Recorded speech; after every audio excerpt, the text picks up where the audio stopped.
ചന്ദ്രത്തിന് എന്ന് പറഞ്ഞാൽ എന്താണ്? ചന്ദ്രനിൽ മനുഷ്യൻ ആദ്യമായി കാല് വെക്കുന്നത് അല്ലേ? അതാണ് പ്രത്യേകത. ആദ്യമായിട്ട് ഉണ്ടാക്കിയ ഒരു സാറ്റലൈറ്റ് ഉണ്ട്, ആര്യഭട്ട എന്ന് പറയുന്ന സാറ്റലൈറ്റ്.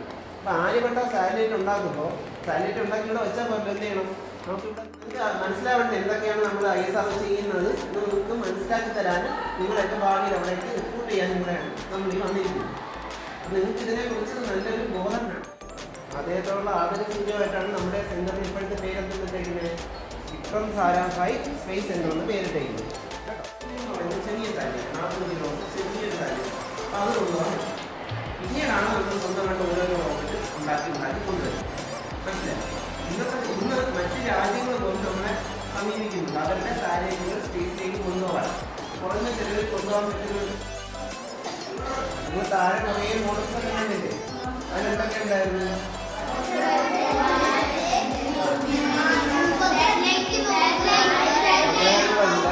അതുപോലെ അപ്പൊ നന്നായിട്ട് പഠിച്ചിട്ട് സയൻസ് എടുത്ത് പഠിച്ച് നന്നായിട്ട് അതിനെ ബേസ് ചെയ്ത് പഠിക്കാം. അതിൻ്റെ ടെക്നിക്കലായിട്ട് പഠിക്കാം, അല്ലാതെ ഒരുപാട് കാര്യം പറ്റാം.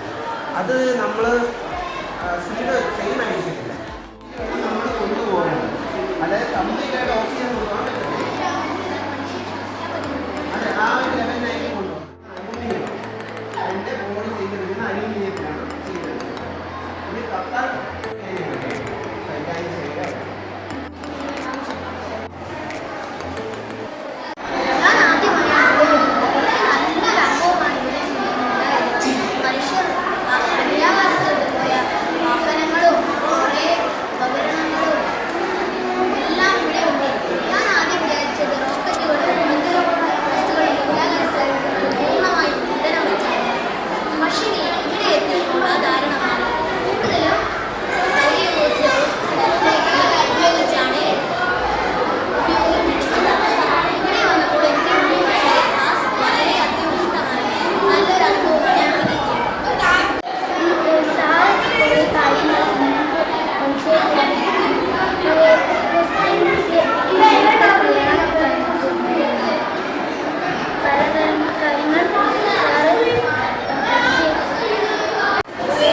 ആദ്യമായിട്ടാണ് ഈ ഒരു ഭാഗത്തേക്ക് വടകര ഭാഗത്തേക്ക് എക്സിബിഷന് വേണ്ടി ISROയിൽ നിന്ന് വരുന്നത്.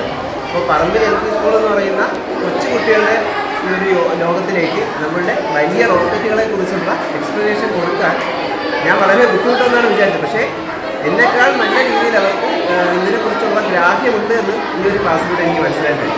അവിടെ ചോദ്യങ്ങൾ വരെ വളരെ എന്നെ നല്ല രീതിയിൽ ഇംപ്രസ് ചെയ്യുന്ന രീതിയിലുള്ള ചോദ്യങ്ങളാണ് ഓരോ കുട്ടികളും ചോദിക്കുന്നത്.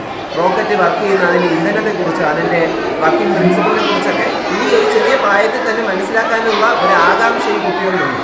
അത് ഭാവിയിൽ അവരെ വളരെ ഉയർന്ന രീതിയിലേക്ക് എത്തിക്കാനുള്ള നല്ലൊരു സാധ്യത കാണുന്നുണ്ട്. ഈ കുട്ടികൾക്ക് നല്ലൊരു ഭാവി ആശംസിക്കുന്നു.